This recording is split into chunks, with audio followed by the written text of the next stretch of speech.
Welcome to Chatting with Sonya and Friends. Thank you for tuning in. I'm your host, Sonya Vise, and today we have the pleasure of having Valerie Perkins in the studios. Hi, Valerie. Well, how are you, Sonya? Wonderful, wonderful. Good, good. Thank you for stopping by. Thank you for inviting me. Absolutely, absolutely. And before we go any further, why don't you just tell us who you are and what you do and why you do what you do? I am CEO and founder of Restoration House, which is Erie County, Pennsylvania's very first DDAP licensed recovery house for women that is owned and operated by a certified recovery specialist. That means someone with lived experience. Oh, okay. And so, Valerie, tell us, what sparked this interest in the recovery house? Where did this vision come from? As I mentioned, I have lived experience with addiction, and I was in and out of addiction for 25 years, and I finally surrendered to God a little over 12 years ago, and came to Erie for recovery after 7 months at the Crossroads Gadenzia House in Pittsburgh. And I went to Community House, and then I went to the Mercy Center for Women. Mercy Center for Women had a 3-quarter house at that time up on Upper Peach Street. So I went there for 7 months, and I loved it because it was in a safe, secure, quiet community. There was no open air drug trafficking or anything. So I had an opportunity to just focus on my recovery and not worry about any triggers. They have a very beautiful facility. Everything I'm very familiar with the Mercy Center for Women and all they do.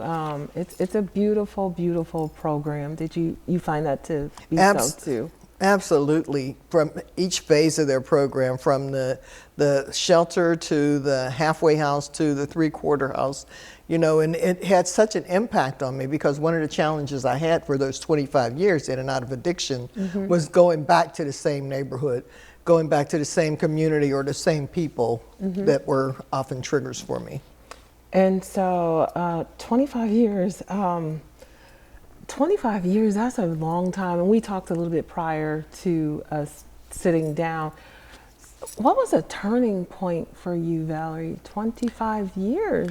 I was just, you know, we have a saying in Narcotics Anonymous, when you get sick and tired of being sick and tired, then you'll do something different. And I was just sick and tired of doing the same thing over and over again, you know. And had it not been for the Lord by my side, literally, where would I be? I just cried out to God, and I was willing to do whatever was suggested. Wow. And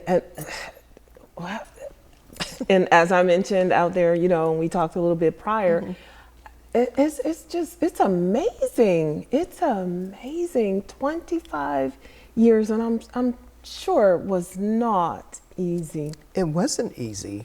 I mean, I hit my rock bottom, and everybody's bottom is different, you know, and we also believe that you never really, if you don't do something different, we just keep digging, you know, keep going lower and lower. And I just thank God that I had enough finally. And I was not raised that way. You know, I never would have imagined myself using drugs or anything of that nature. But when it happened, it was subtle.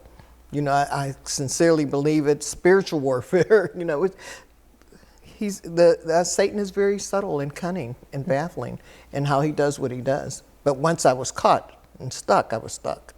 And so you found sobriety at 58. At 58 years old. 58 years old. And so what would you tell somebody who just maybe feel like, you know, it's too late, I'm too old, or even if their friends or family could have just written them off and say, you know, that's just a long time and we don't know what else to do. I guess this is going to be their life. I would just, I believed that I was going to die in addiction, but you're never too old and it's never too late. As long as you wake up and have breath in your lungs, you have an opportunity to change the trajectory of your life. You know, never too old. I went back to school at 58, went back to school again at 65 and earned my master's degree. Wow. You know, and I've committed to being a lifelong learner because life is very dynamic. It's constantly moving. I have to be able to move with it. That's wonderful. And so where did you find the courage and the confidence to go back to school, to gain a master's at 58? At 65. 65. At 65, congratulations. I earned oh my gosh. undergrad at 58. Okay, I'm just looking at you. I can't even, oh my goodness. Yeah. So, I had always envisioned going to school and becoming actually a doctor. I thought I was going to be a medical doctor, but at this point, maybe a psychologist or a doctorate of theology. that's amazing. You know, I'm still considering getting a doctorate degree at some point. Lifelong learner. I absolutely, I mean, you hear people say that all the time, but you really are. You really, really are. And so tell us a little bit about the Restoration House. Talk to me a little bit about that. So Restoration House, as I mentioned, I was motivated so high, impacted so powerfully by Mercy Center for Women's House, you know, and I was like, I bought the second house to live in it myself, but when I got there, I had an epiphany, I believe, really from God, that there were so many women out there who need a safe place to recover, you know, and once we learn how to depend on one another instead of going back to our old habits or the things we did in our addiction to get housing or to get money or whatever, we learn how to live differently. We can be so much, we can do so much more and go so much further when we learn how to support one another, and it's ideally going to be peer run, you know. And so, you know, a lot of times people go through their life and lived experiences, and once they come out on the other side, they always say, you know, I really want to make sure that I help people come through, you know, what I've been through, and you're really, really doing that.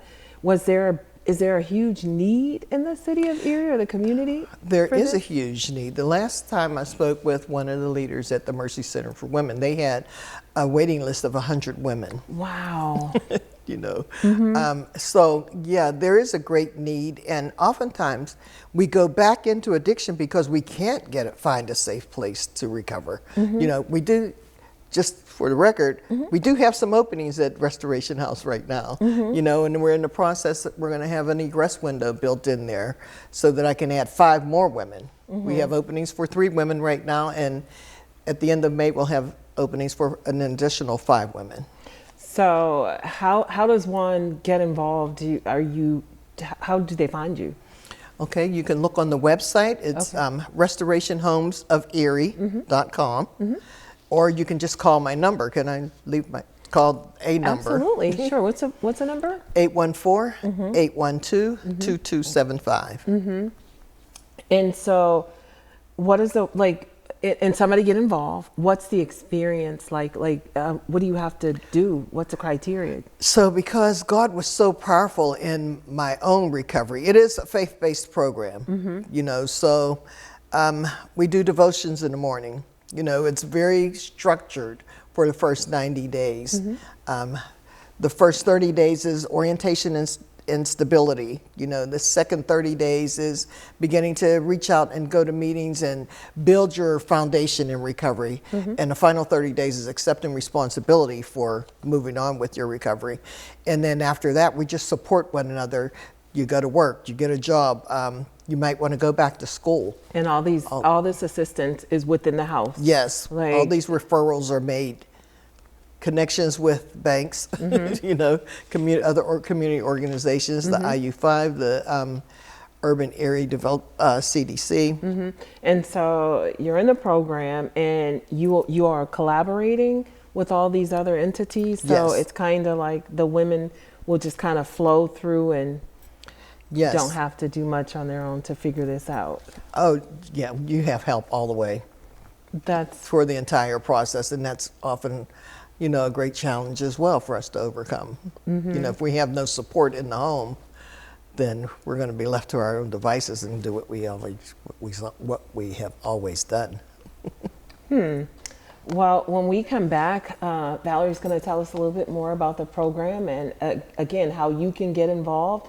And even if you want to volunteer or help, right? You volunteer? Yes, absolutely. Okay. When we come back, she'll tell us a little bit more about how you can get involved. We'll be right back.